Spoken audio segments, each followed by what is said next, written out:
하나님의 자녀로서 하나님의 사랑을 누림이 얼마나 우리 신앙의 기초가 되고 근간이 되는지 주일 말씀을 통해서, 그리고 또 CAB나 제자훈련을 통해서 담임 목사님을 통해 선포되어지는 많은 그 설교의 성경 전체의 가르침 중에 가장 중요한 것이 자녀로서의 누림이라는 것을 들으면 들을수록 더 느끼게 됩니다. 우리에게 주어지는 수많은 직분도 때로는 우리를 힘들게 할 때가 있습니다. 우리가 불려지는, 한국 사람들은 직책을 부르잖아요. 이름을 부르지 않고 이름으로 불리지 않는 사람들이 참 많이 있는데요. 특별히 조카들이, 제 아내가 제일 4남매 중에 맏인데 이모 이름을 몰라요. 항상 이모라고 불렀기 때문에. 막내는 이름을 압니다. 왜냐하면 언니들이 이름을 부르니까 막내 이모만큼은 조카들이 다 이름을 알더라고요. 여러분은 누구로 불리고 계십니까? 아니, 오늘 이 저녁 이 밤에 성전에 나와서 누구로 불리고 싶으십니까?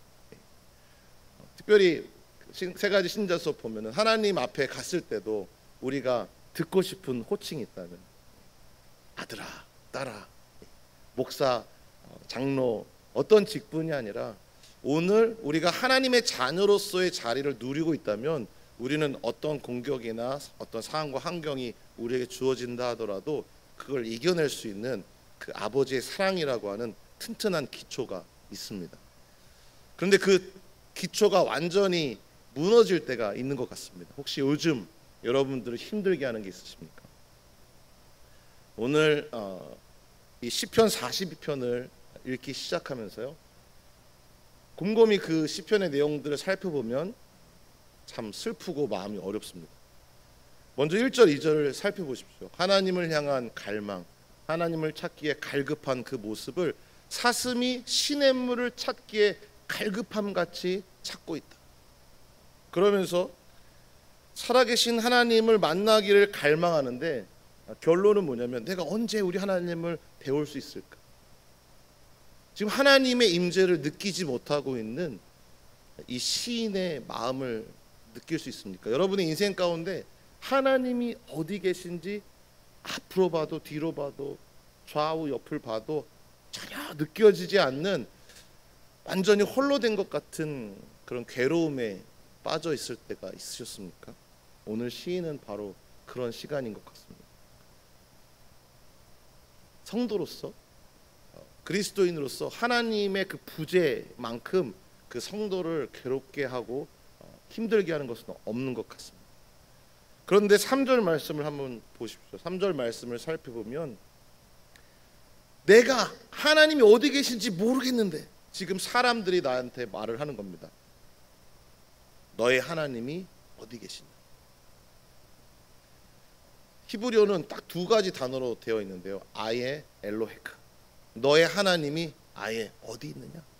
너의 하나님이 어디 있느냐? 지금 이 말이 증거하는 건 무엇입니까? 이 사람의 삶의 모든 어느 구석을 살펴봐도 하나님의 임재라고는 느낄 수 없는, 하나님이 함께 하신다고 하는 증거는 찾아볼 수 없는 철저한 하나님의 부재를 그의 인생을 통해서 다른 사람들에게 보여주고 있는 상황입니다. 아니, 너무 하나님 어디 계시지 만나고 싶은데 사람들이 묻는 거예요. 너 하나님 어디 있어? 하나님 있으면 나오라고 해. 나도 모르겠는데, 나도 느껴지지 않는데 사람들이 하는 그 말이 밤낮으로 눈물을 흘리게 하고 그것이 자기의 음식이 되었다고 말하고 있습니다. 영적인 공격을 당한다든지, 주변에 상사가 교회 가는 걸 싫어한다든지, 그런 실제적인 어려움이 있을 수도 있고요.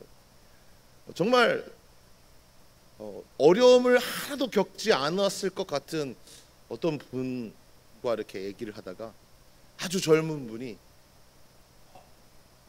가족이 깨어지는 그런 상황을 경험하기도 하고, 근데 그 이유가 가정폭력 때문에라는 것을 듣고, 근데 그 이유가 예수님 믿는다고, 교회 간다고 하는 그 이유라는 이 상황을 듣는데, 야, 한국에도 지하교회 성도가 있구나. 우리는 이렇게 하나님을 믿는다는 것을 다 좋아하고, 여기 계신 부모님들은 이제 자녀들이 교회만 간다고 그래도 공부 잘 못해도 용납해 주시고 사랑해 주시고 품어 주신 분들이 아닌가 그런 생각이 들기도 합니다. 그런데 전혀 지지받지 못하는 상황에서 너 하나님 어디 있어? 라는 이야기를 진짜 내 육신의 귀로 들을 수밖에 없는 상황이라면 그럼 얼마나 힘들까요? 여기에 또 한 가지 슬프게 만드는 상황이 있는데요. 왜 슬프냐면 4절 말씀을 보면은 너무 좋았던 찬란했던 하나님과의 만남의 기억이 오히려 이 시인을 슬프게 하고 있습니다. 내가 전에 성의를 지키는 무리와 동행하여 기쁨과 감사의 소리를 내며 그들을 하나님의 집으로 인도하였더니 이제 이 일을 기억하고 내 마음이 상하는도다. 새 번역은 이렇게 시작하고 있습니다. 지금 내가 기억하고 내 가슴이 미어지는구나. 현대인의 성경은 내가 지난 일을 생각하는 마음이 상하는구나. 하나님을 막 풍성하게 누려봤던 그 경험, 알고 체험하고 누렸던 그 경험이 그 모든 것이 사라져버린 이 상황. 이 시편을 이렇게 생각하다가 북한 성도들을 생각해 보니까 오히려 해방 전에, 분단 전에는 북한의 교회가 더 많이 있었는데, 그리고 피난 온 분들도 많이 계시지만 그 땅에 그루터기로 남겨져 버린 성도들이 있습니다. 근데 그 성도들이 이러는 거예요. 목사님이 한번 내 머리 한번 쓰다듬어 줬으면, 뭐 예배를 많이 예배를 가봤으면, 교회당을 가봤으면, 뭐 찬송 한번 마음 놓고 불러봤으면, 이런 소원도 사실 성도들의 소원 중에 하나였는데, 주일날 아침에 교회당 앞에 예배당 앞에 마당에서 목사님이 예배 끝나면 머리를 이렇게 비벼주었던, 제가 영화부 아이들을 이렇게 잘 해주거든요. 근데 그 머리를 비벼줬던 그 기억이 너무 아픈 거예요. 너무 그 추억이 너무 좋은데 지금은 수십 년 동안 잃어버린 경험이 된 그들의 상황 속에서는 그냥 좋았던 그 추억마저도 이제는 너무나 나를 고통스럽게 만드는 상황이 되어버렸다는 것입니다. 지금 이 시인은 계속해서 자기가 왜 슬플 수밖에 없는지를 말하고 있습니다. 그런데 진짜 슬픈 이유는 뭔지 아십니까? 5절 말씀을 살펴보면 내 영혼아 내가 어찌하여 낙심하며 어찌하여 내 속에서 불안해하는가 이렇게 말하고 있습니다. 이 낙담, 불안, 이 단어는 히브리어 성경을 찾아보니까요, 낙담은 티슈 투 하이라고 되어 있는데 이거는 히트 파일 형태로 되어 있다 그래요. 왜 이렇게 어려운 말을 할까요? 근데 이거 히트 파일 형태는 재귀 형태라고 하는데, 재귀 형태는 무슨 말인지 아시죠? 스스로 하고 있다는 겁니다. 낙담 누가 하는 겁니까? 낙담 누구 때문에 하는 게 아니에요. 낙담은 끊임없이 이 슬픈 기억들을 가지고 내가 묵상할 때 내 마음이 끊임없이 저 바닥으로 나락으로 떨어지고 있다는 사실입니다. 우리가 사실은 수많은 상황과 환경들 속에서 선택할 수 있는데 자세히 생각해 보면 내가 그것을 선택하고 있다는 사실입니다. 여러분, 하나님이 가인의 예배를 받아주시지 않으셨습니다. 얼마나 이 상황이 아픕니까? 그런데 여러분, 두 번째 페이지를 살펴보시면 정말 하나님이 아론의 예배를 받아주시고 계속 아론과만 친하게 지내셨고 아론을 보호해 주시고, 가인이 아론을 공격하려고 할 때마다 아론을 물리치시면서 가인으로부터 아론을 지키셨다면, 아론이 아니죠. 표정을 보니까 아벨인데 왜 목사님이 저렇게 말씀하실까? 지금이야 깨달았습니다. 아벨이 맞습니다. 그랬다면 여러분, 하나님이 너무나 공평하지 않으실 텐데 하나님이 가인을 찾아가십니다. 너의 안색이 변함이 어찌 됨이냐고 하나님 물으세요. 그 안색이 변하다는 게 뭐냐면요, 고개를 떨구다라는 뜻을 가지고 있다고 합니다. 고개를 떨구면 무엇을 할 수 있을까요? 자기 감정에 집중하는 겁니다. 여러분, 사이코패스, 요즘에 수많은 일어나는 그런 관계에서 일어나는 아주 상상하고 싶지도 않은 그런 문제들이 어디서 출발합니까? 내 감정을 묵상하는 데서부터 시작합니다. 수많은 요소들이 있지만 그것을 끊임없이 나의 중심적으로 묵상하기 시작할 때 이 바깥을 향한 분노와 공격적인 성향으로 바뀌어지기 시작합니다. 그런데 끊임없이 내 스스로 이 마음을 놓쳐버리니까 일어나는 일이 뭐냐면 불안이라는 겁니다. 불안은 그 히브리어 이제 시제 중에는 완료와 미완료만 있는데요. 이건 쉽죠. 완료와 미완료. 근데 그 히브리어 시제 중에 미완료 중에는 순차 미완료라는 게 있습니다. 순차 미완료는 뭐냐면 앞에 일어난 그 상황과 환경 바로 뒤에 일어나고 있다는 것을 시제로 보여주려고 하는 거예요. 네가 스스로 낙담하니까 무슨 일이 일어나죠? 자연스럽게 연결되어 내 속에 불안이 점점 커지기 시작합니다. 여러분, 오늘 이 밤에 우리 상황과 환경이 어떻든지 간에 결국에 이런 상황, 이런 결론, 내 감정에 와 있는 것은 내가 선택했다는 사실입니다. 어떻게 하면 이것을 끊어버리고 어떻게 하면 이것을 다시 딛고 일어날 수 있을까? 그 말씀이 오늘 비결이 5절 말씀에 연달아 나오고 있습니다. 자기를 향하여 선포하고 명령하고 있습니다. 자, 5절 말씀을 다시 한번 같이 읽어볼까요? 내 영혼아, 내가 어찌하여 낙심하며 어찌하여 내 속에서 불안해하는가? 너는 하나님께 소망을 두라. 그가 나타나 도우심으로 말미암아 내가 여전히 찬송하리로다. 영혼을 향하여 명령하고 있습니다. 명령체로 되어 있어요. 여호와께 소망을 두라. 하나님께 소망을 두라. 우리 한번 영혼에게 선포해 보십시오. 마음이 답답하신 분들은 더 손을 가슴에 얹고 내 영혼아, 하나님께 소망을 두라.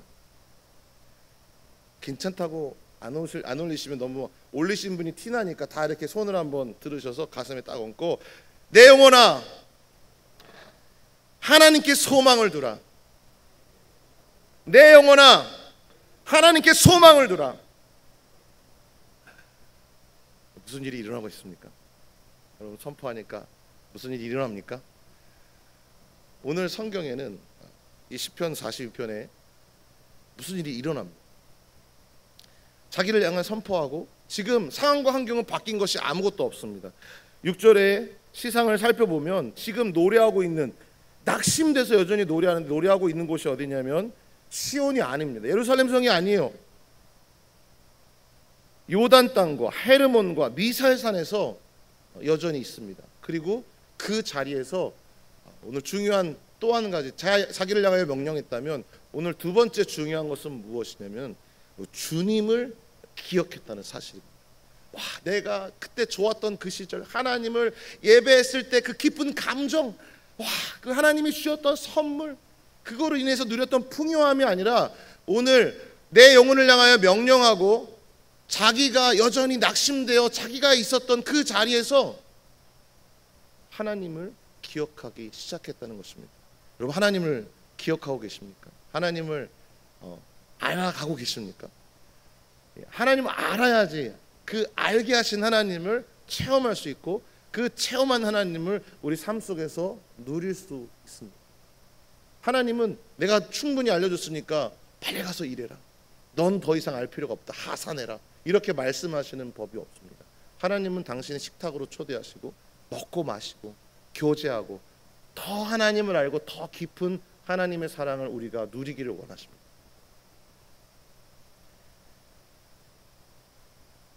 하나님을 기억할 때 무슨 일이 일어났습니까?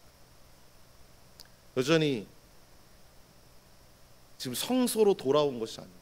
하나님을 섬겼던 그 자리로 돌아온 것이 아닌데 오늘 이 침묵, 하나님의 부재 때문에 고통스러웠다면 그 하나님의 부재 같은 침묵을 깨는 그 소리가 오늘 이 시인은 뭐라고 말하고 있냐면 주님의 폭포 소리라고 말하고 있습니다. 레콜 찌노레카, 당신의 폭포 소리가 들려왔다고 말하고 계십니다. 여러분, 성경의 여러 곳을 살펴보시면 하나님은 엄청난 환상이나 엄청난 그 능력이나 막 그 눈에 보이는 것들보다 언제든지 음성으로 찾아오셨습니다. 하나님 사무엘을 부르셨고 하나님은 아브라함을 부르셨고 야곱을 부르셨고 하나님은 그렇게 찾아오셔서 불러주셨습니다. 지금 하나님을 향해서 달려갈 힘이 없어요. 하나님을 향해서 나아갈 수 있는 능력이 없습니다. 지금 가기에는 환경적인 여건이 되지 않아요. 그런데 하나님을 기억할 때 찾아오시는 경험을 오늘 이 시를 고백하는 믿음의 사람은 하고 있습니다. 오늘 우리가 하나님을 기억할 때 이것이 꼭 창신 예배당이어서가 아니라 우리가 어디 있든지 간에 우리가 그 하나님을 기억할 때 하나님은 음성으로 찾아오시는 분이십니다.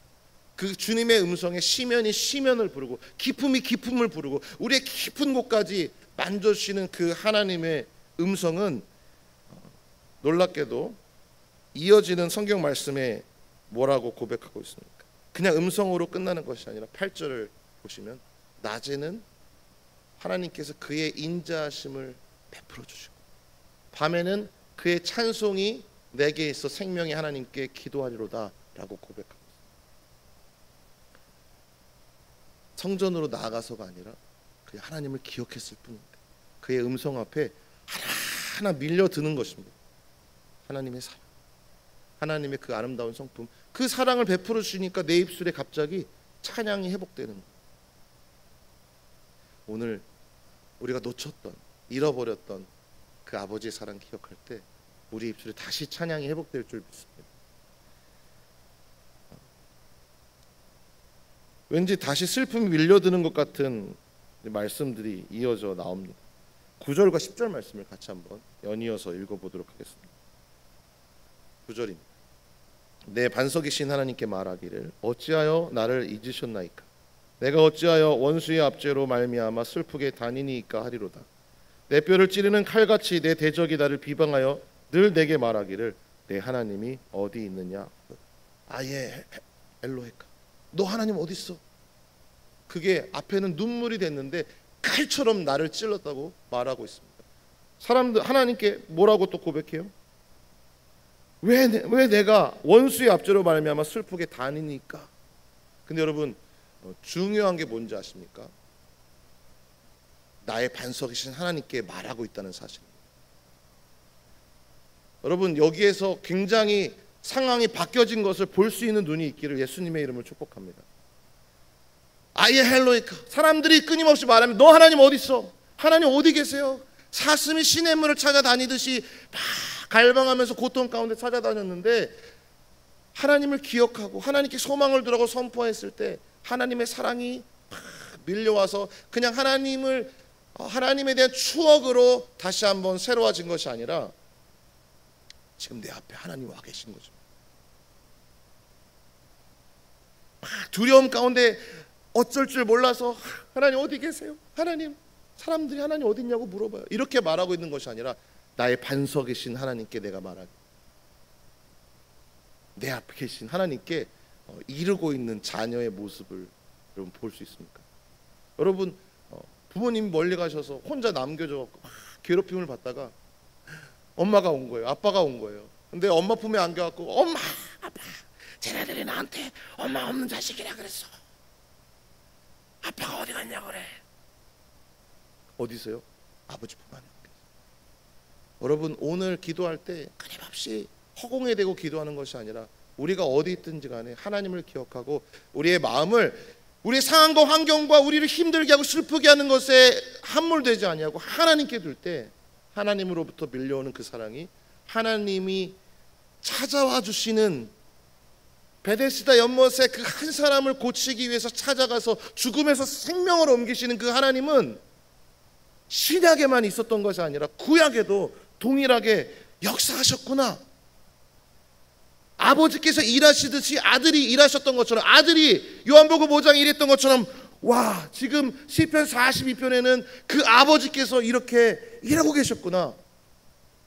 그 하나님이 오늘 이 시간에 슬픔과 눌림 가운데 끊임없이 내 스스로 낙담하는 내가 하나님께 마음을 두기로 작정하고, 내 영혼아 하나님 바라봐, 나 하나님 바라볼 거야, 저 하나님 기억해요. 정말 하나님은 사람들이 뭐라고 말해도 너무 좋으신 하나님이시잖아요. 제가 성경에서 가르쳐 주신, 성경에서 만난 그 하나님은 너무나 사랑의 하나님이시잖아요.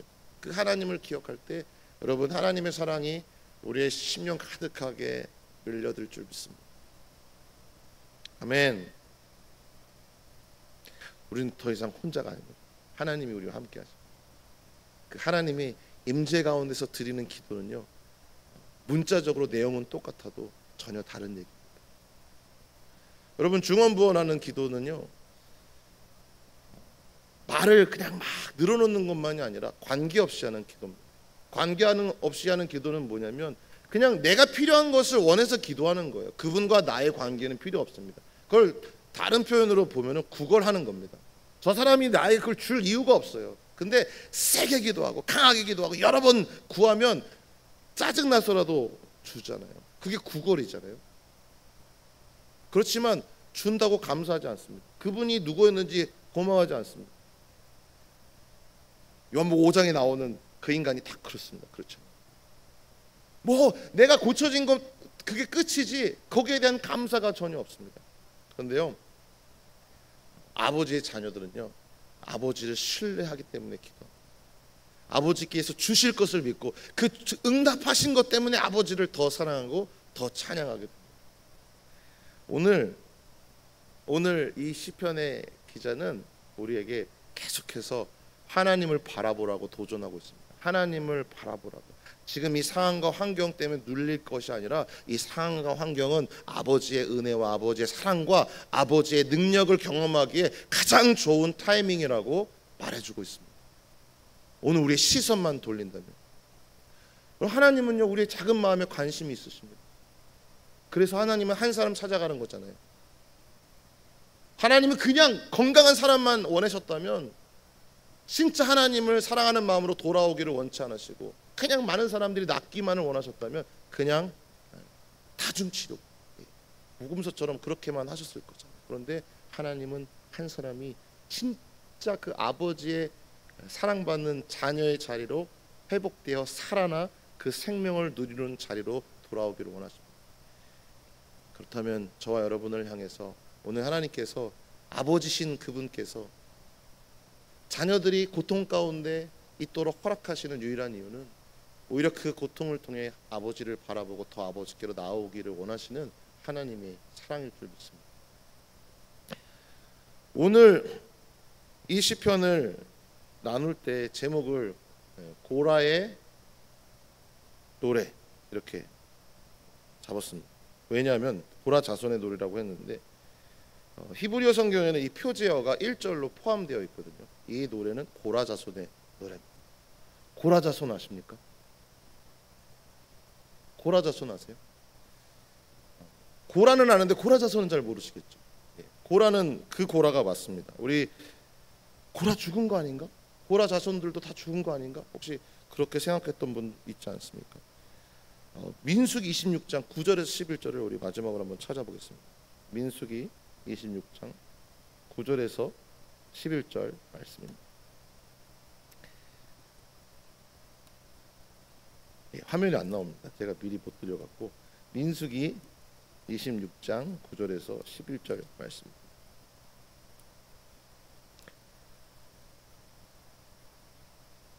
우리 9절에서 11절 말씀을 다 같이 합독해서 읽도록 하겠습니다. 엘리압의 아들은 느무엘과 다단과 아비람이라. 이 다단과 아비람은 회중 가운데서 부름을 받은 자들이니 고라의 무리에 들어가서 모세와 아론을 거슬러 여호와께 반역할 때에 땅이 그 입을 벌려서 그 무리와 고라를 삼킴에 그들이 죽었고 당시에 불이 250명을 삼켜 징표가 되게 하였으나 고라의 아들들은 죽지 아니하였다.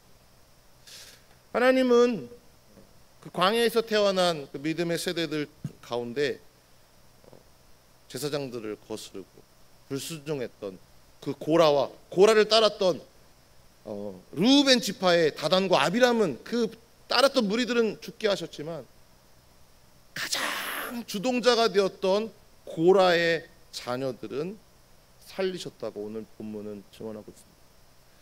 여러분, 이 고라의 자손이라는 것을 자랑하고 싶을까요? 고라라는 이름은 성경 안에서 상당히 유명한 이름일 겁니다. 이스라엘 백성들 중에서 고라라고 하는 이름은 잊고 싶어도 너무나 충격적으로 비주얼하게 하나님의 심판을 눈앞에서 경험케 만들어준 사람이었기 때문에 잊을 수가 없었을 것입니다. 오늘 하나님의 은혜가 얼마나 큰지 이 고라 자손이 고라의 자녀들 고라의 자손임에도 불구하고 하나님은 그 부모의 죄로 멸하신 것이 아니라 어떻게 보면 모든 인간이 그 죄의 자녀로서 사단의 자식들로서 심판받아 마땅한 그 자리에서 구원과 생명의 자리로 옮겨주신 우리 주변에서 일어나는 수많은 상황과 환경에서 힘들고 어렵고 좋고 복된 것이 반복되어지는 그 상황에도 불구하고 가장 그 근간을 튼튼하게 받치고 있는 은혜 받은 자라고 하는, 하나님의 사랑받은 자라고 하는, 그리고 심지어 그냥 살려주신 것만이 아니라 레위 자손 그리고 그와 족속의 후손으로서 성물을 옮기는 역할을 감당하고 다윗의 때에는 하나님을 찬양하는 자리에 있었다는 사실입니다. 여러분, 사실은 그렇게 못난 집안이 아닙니다. 고라 자손의 후손들 중에는 누가 있습니까? 사무엘이 있습니다. 사무엘의 아들이 요엘이고 요엘의 아들이 헤만인데, 그 헤만이 이 하나님을 찬양하는 무리의 중심에 섰던 사람이었습니다. 헤만은요, 은혜 받은 사람이었습니다. 자기를, 헤만, 내가 지은 노래, 이 뒤에 무슨 노래, 누구의 노래가 나오냐면 아삽의 노래가 나와요. 아삽은 헤만, 오른편에 섰던 헤만을 도왔던 그 헤만의 형제라고 소개해주고 있습니다. 그러나 중심에 섰던 헤만은 내 노래, 내 이름을 걸고 노래하는 것이 아니라 나 같은 천한 자에게 하나님께서 베풀어 주신 그 구별 없는, 비교할 수 없는, 한량 없는 그 은혜 앞에 이 고라의 자손들은 진정한 복을 하나님을 찬양하는 것이라고 고백하고 있습니다. 여러분, 오늘 우리가 하나님께 소망을 두고 하나님을 바라보기 시작하고 우리의 상황과 환경이 아니라 하나님이 내게 베풀어 주신 그 은혜, 그냥 단순히 개인적으로 경험한 은혜뿐만 아니라 하나님의 말씀을 통해서 우리가 가운데 깨닫게 하시는, 하나님이 우리를 어디에서부터 건져내셨는지, 죽음에서 생명으로 옮겨주신 그 하나님의 아들을 통해서 또한 누리게 하시는, 그냥 살려만 주신 것이 아니라 하나님의 자녀로서 회복된 그 자리에서 하나님을 바라볼 때, 그 하나님의 선하심과 하나님의 성품들을 주목하기 시작할 때 오늘 이 고라의 자손들은 찬양할 수밖에 없었습니다. 시편 전체에 고라 자손의 노래가 12편이나 소개되고 있습니다. 고라 자손의 노래지만 아마도 헤만의 노래일지도 모릅니다. 아니, 고라 자손의 찬양의 은사가 있고 하나님의 임재를 경험했던 또 하나님의 사람 중에 한 사람의 노래일지도 모르죠. 그러나 그 다른 어떤 이름을 통해서 자기를 드러내는 것이 아니라 내가 죽어 마땅했다, 아버지 고라의 자손, 그 천한 나를 구원하신 그 하나님의 사랑, 그 하나님의 사랑을 높이고자 오늘 고라의 자손들은 자기의 노래 앞에 고라 자손의 노래라고 고백한 것은 아닐지. 오늘 우리가 하나님 앞에서 오늘을 살아가는 자녀로서 살아갈 때 잃어버린 기억은 무엇인지, 우리가 지금 주목하고 있는 작은 삶의 고난과 고통, 내 감정들을 거기에서 눈을 들어서 하나님을 바라보기 시작합니다. 한 번도 변함없으신 그 하나님의 사랑이 폭포처럼 밀려들어 다시 우리의 마음을 회복시켜 주시고 하나님을 향한 놀라운 찬양으로 이끄실 줄 믿습니다. 함께 기도하겠습니다.